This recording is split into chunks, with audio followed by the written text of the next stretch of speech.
Good afternoon and good morning, everyone. This is Ethan Perry from Loyalty360, welcoming you to another edition of Leaders in Customer Loyalty Industry Voices. Every Tuesday, we talk to the leading agencies, technology partners, and consultants in the world of customer loyalty about the technology, trends, and best practices that impact the ability of brands to drive unique experiences, enhance engagement, and most importantly, cultivate customer loyalty. This week we have a very special episode as Loyalty360 CEO Mark Johnson was recently on the road and ran into some of our members. He took the time to sit down and have some informal chats with folks about what kind of brands they're loyal to, what they're seeing out there in the marketplace, and what the next big things are in customer loyalty. Stick around to hear from our members from Engage People, Kobie, and Loyalty Juggernaut in this awesome edition. Len, how are you doing today? I'm doing great, Mark. Good. For those who may not know you, can you give us an introduction of who you are and who you work for and what you do? Sure. Name's Len Cavello. I'm CTO of Engage People, one of the co-founders. Day-to-day is really around innovation around our products, working closely with our clients on implementation, and just all aspects of technology around what we do for loyalty programs. Excellent. When you look at customer loyalty, is there a brand that you find yourself immensely loyal to or very loyal to? You know, what brand is that, and why are you so loyal to that brand? Sure. There's a few of them that I'm really loyal to for different reasons. I think one that always sticks out and it ties to our industry is Air Canada. Okay. Loyalty there is on business trips that I'm taking. It's typically a brand I want to stick with for a number of reasons. They'll take care of me. So I know when push comes to shove, if I need to get home and get on an earlier flight, or if my travel arrangements need to change quickly, they'll do that. But honestly, what really sticks out is it makes me look like a hero on the personal side of things. So on family trips, you get those upgrades, or you're able to get into flights that make you look really cool in front of the kids. So it's really that factor that drives the loyalty there. Yeah, that's awesome. It's always great when you get your kids in first class once in a while. They love that. That's good. And you mentioned another brand. What's the other brand you may be loyal to? So I think I've got this loyalty to Apple, just as a brand, for a number of reasons. I really appreciate the quality and the products that they do. So I know there's always competing technology products out there, but I think they've been able to really, I'll call them, separate themselves from everyone else in the marketplace. So when I'm looking for hardware, it's a brand that I'll always turn to. They've always stood by their products. They've created some pretty cool technology. I know it's highly debatable, but I see them just as a brand that really is forward thinking and is always bringing that right product out. That's awesome. When you look at the industry, customer loyalty, what is the biggest challenge you see? Well, your clients, potential clients, what are the challenges that you're seeing right now within the industry? So a couple things really stick out that we're noticing directly with our clients or even prospective clients is that they've collected all of this information, all this data, and they spent all of these years implementing all of these systems. And it appears to me that's not very actionable for a lot of clients. So what they're coming to us is they're saying, we've got all these different APIs that we built out, we've got all these modernized systems, but we're not quite sure what to do with them yet. So it's not really actionable. Right. And I think that's where we're putting a lot of focus is, okay, we've got these wonderful tools, AI, generative AI, agentive AI, all these things that can do incredible things, and you need to leverage that with the data you have, so now you're getting actionable results from what you've collected. Yeah, absolutely. The brands are definitely struggling with regard to actioning on data, but also I think within the industry, many of your competitive set, they want the brands to have hundreds of data points, thousands of data, maybe not thousands, but they want them to have simply more data points than they need, right? You can create great actionability with 6, 7, 8, 9, 10 attributes, and brands are being forced oftentimes to boil the ocean. Yeah, and we see that a lot of times. Personalization has been a big thing in our industry for a number of years. And you sit there in meetings and you're like, I can improve your member experience tenfold with just those 3 or 4 data elements, and they're not 100%. Actioning on that. So and they're trying to go too far with this. So it's 100%, absolutely. To keep it simple, stupid methodology, if I can say that. I like that. So when you look at some of the challenges you've had, what's the coolest thing you've implemented for a brand, or maybe the coolest program that you've worked on? You don't necessarily have to name the brand, but what's the coolest thing you've done in customer loyalty for a client over the last year or so? I think in the last couple of years, so we started this early on, so it may sound simple, but we've been able to enable pay with points for customers with some major players. Won't drop the names, but names that everybody would know, household names. So as a customer, you tap your credit card when you're at a gas station, and Yep. it offers up the ability to use points to get a discount when you're filling that up off of a certain number of gallons. A lot of work in the background, but when I look at the uptake of that, or e-commerce stores allowing you to pay with points, we're seeing basket size grow by like 40%. We're Wow. seeing customers become repeat customers just in the ability to use points. And when you look at the economic climate that we're in, people are looking for that value and the opportunity to stretch their dollar. So it's just really cool to see something that appears to be relatively simple to the consumer and Absolutely. pretty elegant out there in the market. Well, it's good. They're definitely kind of the merging of fintech and customer loyalty, customer experience is definitely something that's kind of becoming more prevalent than it has been. Absolutely. So when you look at kind of the industry, customer loyalty, maybe loyalty marketing, which I feel is a little passe, how should we be looking at the industry? How can we elevate customer loyalty to maybe the status of a CRM? Because it should be the brands who are focusing on customer loyalty holistically do very well, right? They make the investments, they can fail and fail fast, they have great alignment internally. But some brands who view it more as just a program, they maybe not do as well. So how should we, as leaders within this industry, elevate it to kind of a higher status? How can we do that? It's really education, and I think when you're in an organization, it's being steadfast to do the right thing. You hit the nail on the head. There's programs that operate in isolation. This thing at the side of the table, or it's a separate group, and they're not tied into other areas of the organization, and they're doomed for failure. When you're looking at a customer, that's the customer of the brand. It shouldn't be tied to just a loyalty program. They really need to use all the data sets they have. We talk about terms like omni-channel, things like that. There's all these buzzwords out there, but at the end of the day, a successful loyalty program is using every aspect of every interaction with that customer and having a touch point there. And it doesn't have to be the status quo if I just give you some points. It can be the simplest things. But when you think about loyalty, it's that interaction with a customer. So I'd say, as experts in this industry, we have to hold strong with doing the right thing, not necessarily just looking for a contract or looking to sign a brand, but really pushing to make sure that brand has a successful strategy. That's awesome. Well, Len, thank you very much for sharing your expertise with us today. I appreciate it. Thanks, Mark. Absolutely. Wendy, how are you today? I'm doing great. Thanks for having me. Absolutely. Thank you for taking the time. First off, for people who may not know you, can you tell us a little bit more about you, who you work for, what you do? I am the Chief Customer Officer at Kobie Marketing. I've been there for 12, pushing 13 years, and what feels like just about every aspect of the company. I feel actually really blessed to have worked in everything from IT to consulting to corporate strategy. But at this point in time, for us, customer team actually means a combination of our business development unit, all of our client services and customer success teams, as well as all of our strategic services and consulting. So anything that truly touches out to market, you have one hand. That's the customer team. Excellent. When you look at customer loyalty, very important for everyone in our industry. Is there a brand that you find yourself extremely loyal to, and if so, what do you like about them? Why are you loyal? I have a few I would say that I'm very loyal to. I have different reasons. Okay. For those who know about Kobie, you know Yep. that we're strong on emotional loyalty and Yep. pioneered that many years ago, and what it means to have it as an input. I would tell you my reciprocity brand is bar none AMC, and the way that they have treated me as a customer through the years, I am deeply loyal to AMC, and actually a lot through COVID and what they did in terms of creating things like private movies and all sorts of things that create opportunities for me when my kids were little. So Yep. love AMC. And then there's the habit side, or a little bit of a status for me, which is very much so Wusthof and Caraway. I love to cook, and Okay. they don't have traditional programs. There's nothing like that, but I'm very loyal to them, not through a programmatic lens, but through just an interaction through a status lens. Okay, excellent. When you look at customer loyalty today, what are the biggest challenges you are seeing in your role? Maybe what are your clients asking you for? What are prospects asking you for? What are you seeing as kind of the biggest challenge and or opportunity within customer loyalty today? Ooh, I would say there's a few that are really big. One, I think people are still underestimating and not really having a concept around what it means to have a data engine and how to leverage that for loyalty more broadly. I think there's a component around AI that's huge. I mean, everyone's talking about AI almost like it's a buzzword and racing for agent to agent, but I don't think a lot of people really understand what it means to have human grade or human level personalization that has to have contextual input.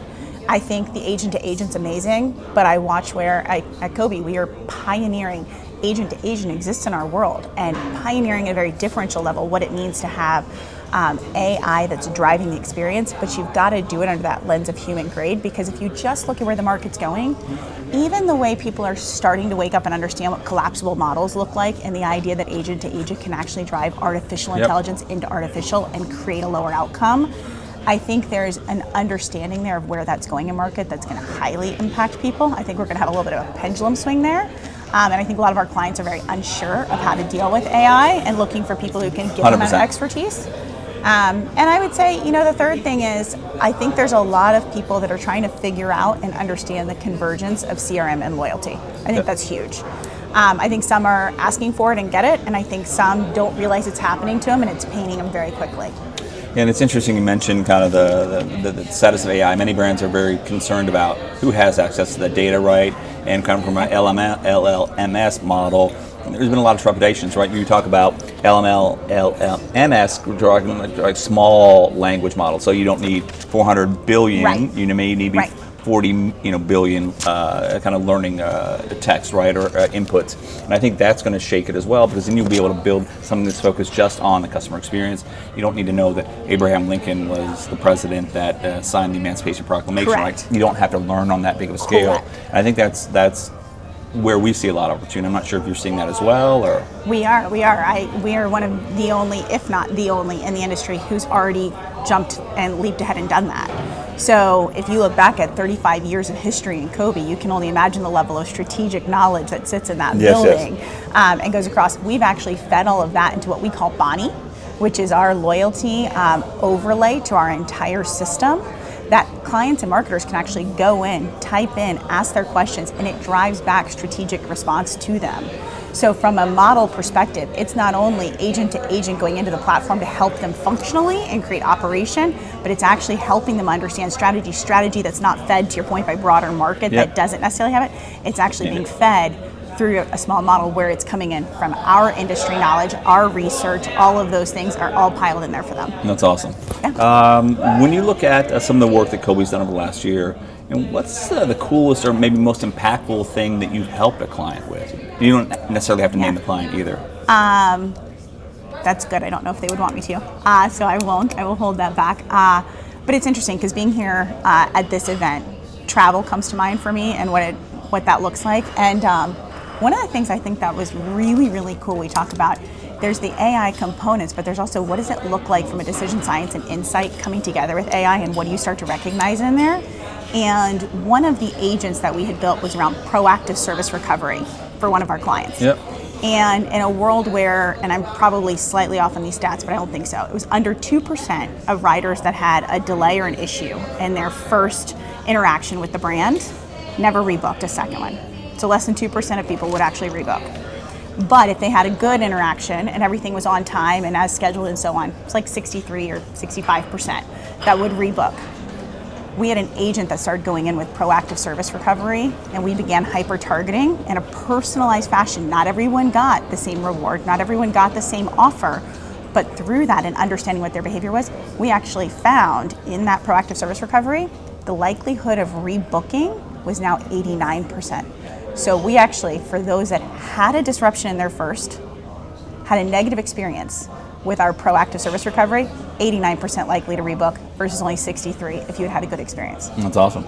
So like if you can really figure out, this is where you and I were talking about earlier, like what is loyalty marketing? You don't create loyalty through marketing, but you can enhance it that when you have a good product and then you actually engage people the right way, then it engenders them in a totally different, and that's such a swing. I mean, that to me was, I think, the coolest thing that we've done. That's awesome. I love it. Yeah, and I think the key point of that too is the individualization of that, right? Kind of looking at propensity to spend, kind of their cost sensitivity. What's going to make them say they're happy, right? Going to put them back in the positive versus the negative. Right. And it's all going to be able to leverage that insight you have and understanding kind of what those drivers may be.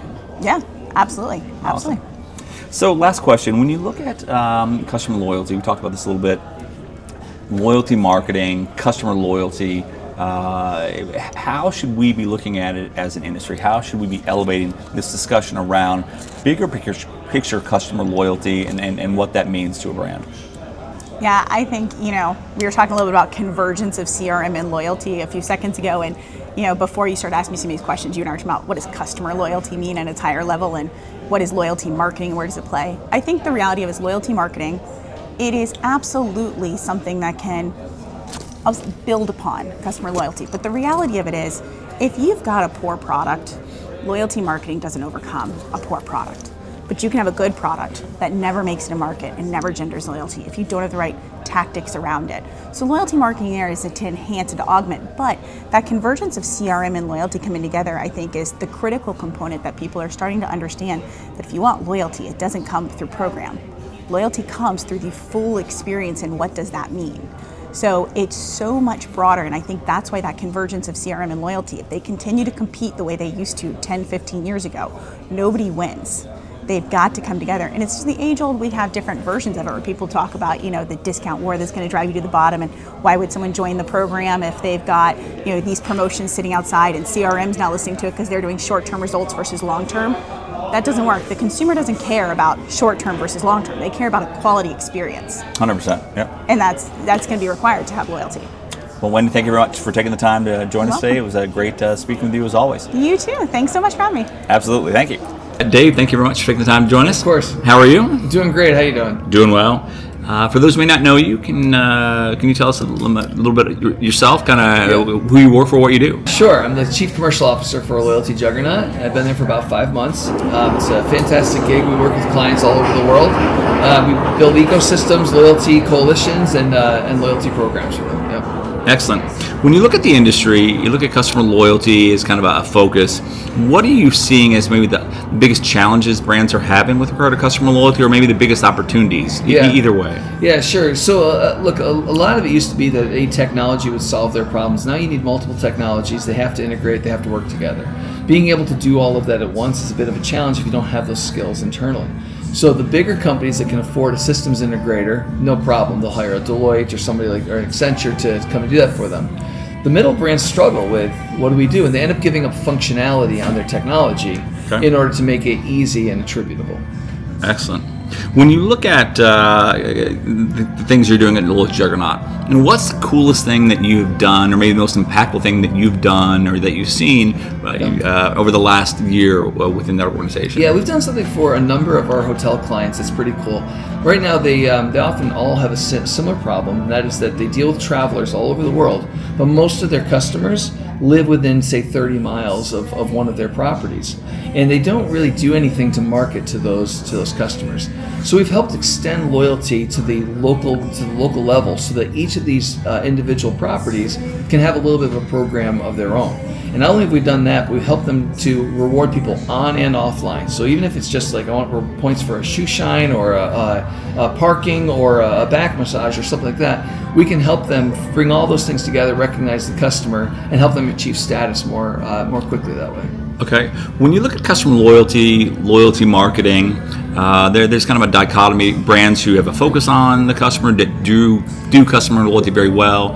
But how should we, as kind of the vanguard of this association and partners in the industry, be looking to kind of elevate the discussion around customer loyalty? How should we be focused on that? What can we do? Absolutely. I think we got a little bit lost as an industry to focus on our tools, our technology, and choose me, right? The two things that you have to come armed to the conversation is, one, what are they trying to really solve for?